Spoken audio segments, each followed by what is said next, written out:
বন্ধুরা নমস্কার। হরিয়ানা বিধানসভা নির্বাচনে জাদুঘরের খেলা হয়ে গেছে। এমন জাদুবিদ্যার খেলা হয়েছে যে জাদুবিদ্যায় পিসি সরকার পর্যন্ত ফেল পড়ে যাবে। সিনিয়র পিসি সরকার হোক, জুনিয়র পিসি সরকার হোক, উভয়েই ফেল মেরে যাবেন। এই রকম খেলা হয়েছে হরিয়ানাতে। বিধানসভা নির্বাচনের ফলাফল মোটামুটি পরিষ্কার হয়ে গেছে। যে ফলাফলে কংগ্রেস ক্ষমতায় আসছে না, বিজেপি তৃতীয়বারের জন্য ক্ষমতায় আসছে এবং কংগ্রেসের আসন সংখ্যা বেড়েছে, ভোটের পরিমাণও বেড়েছে, সবকিছু বেড়েছে। কিন্তু তবুও সংখ্যাগরিষ্ঠতা পাওয়ার জন্য যত আসন দরকার, 46টি আসন দরকার, তার থেকে অনেকটা দূরে কংগ্রেস থেমে গেছে। বিজেপি, যেখানে বিজেপির অনেক নিচে নেমে যাওয়ার কথা, সেইখান থেকে বিজেপি আগের সংখ্যা থেকে অনেকটা বাড়িয়ে নিতে পেরেছে।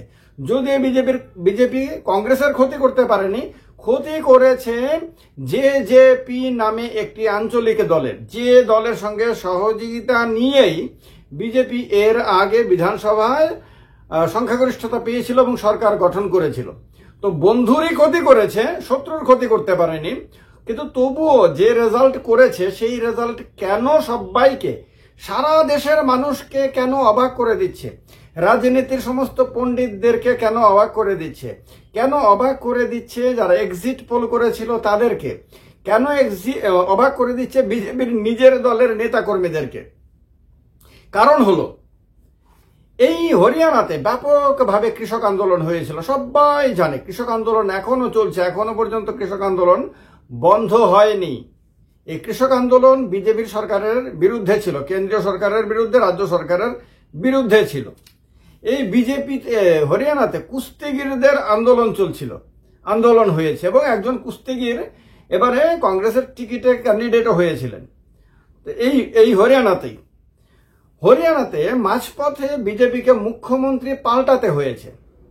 মানে আগের যিনি মুখ্যমন্ত্রী ছিলেন, বর্তমানে তিনি কেন্দ্রীয় মন্ত্রী, তার চেহারাকে সামনে রাখলে পার্টি যে জিততে পারবে না এবং তিনি যে পার্টির অবস্থা খারাপ করে দিয়েছেন, এটা নিশ্চিত হওয়ার পরে তাকে পাল্টাতে হয়েছে মাঝপথে।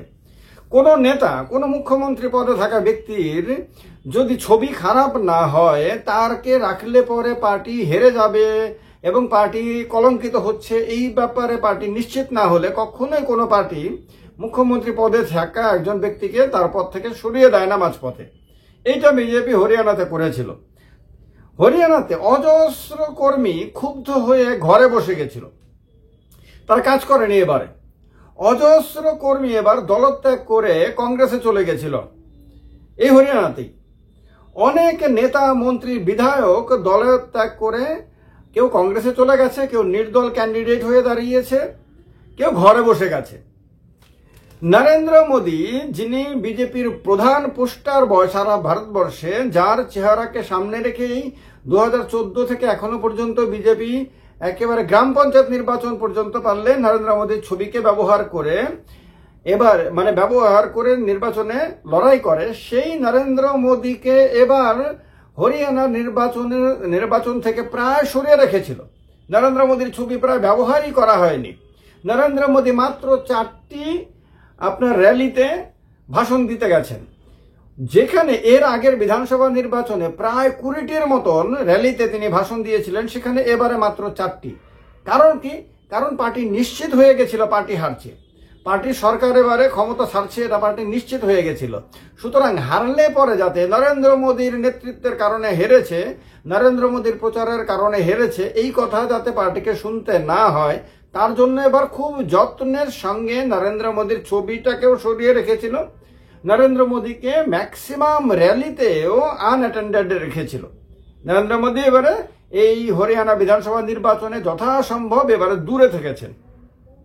সুতরাং পার্টি নিশ্চিত ছিল, এটা পরিষ্কার।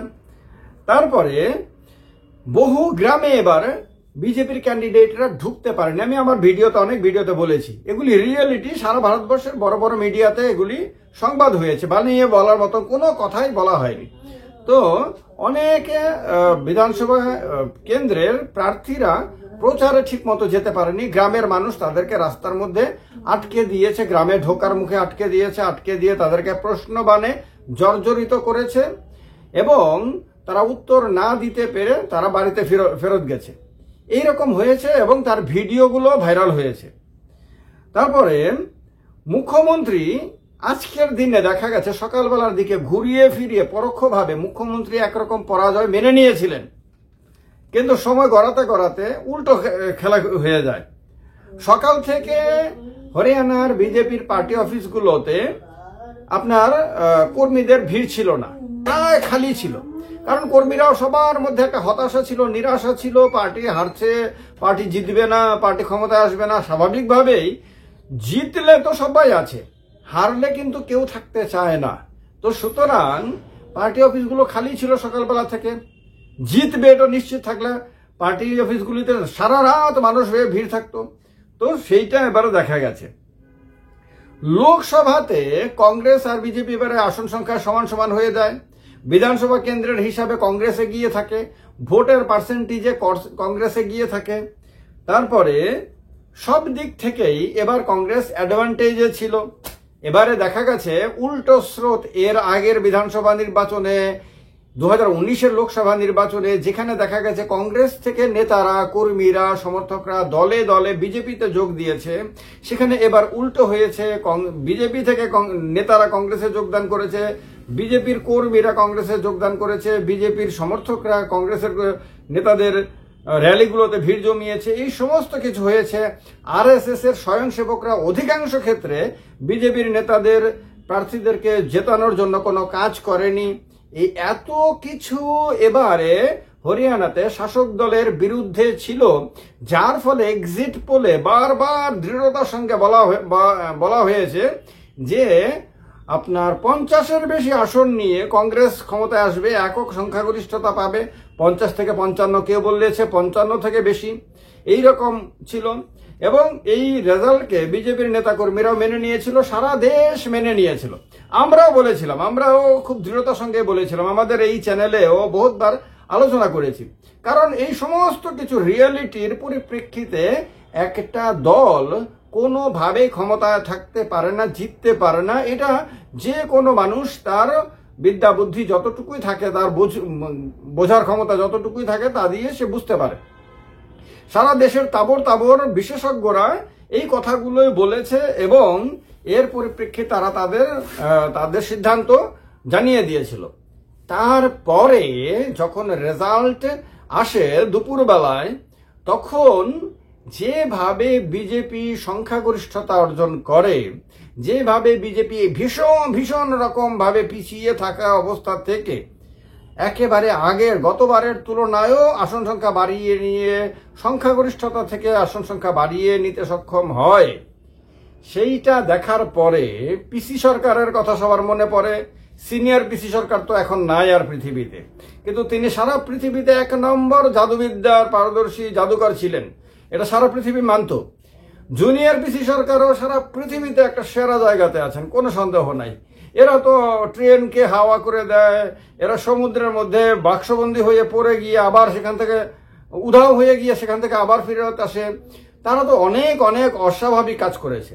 সেইগুলি দেখে কেউ বলে এর পেছনে কোনো রহস্যজনক কারণ রয়েছে, কেউ বলে এগুলি তন্ত্রমন্ত্রের শক্তি, আবার এরা বলেন যে এগুলি হাতের খেলা, এগুলি বিজ্ঞানের কারিগরি।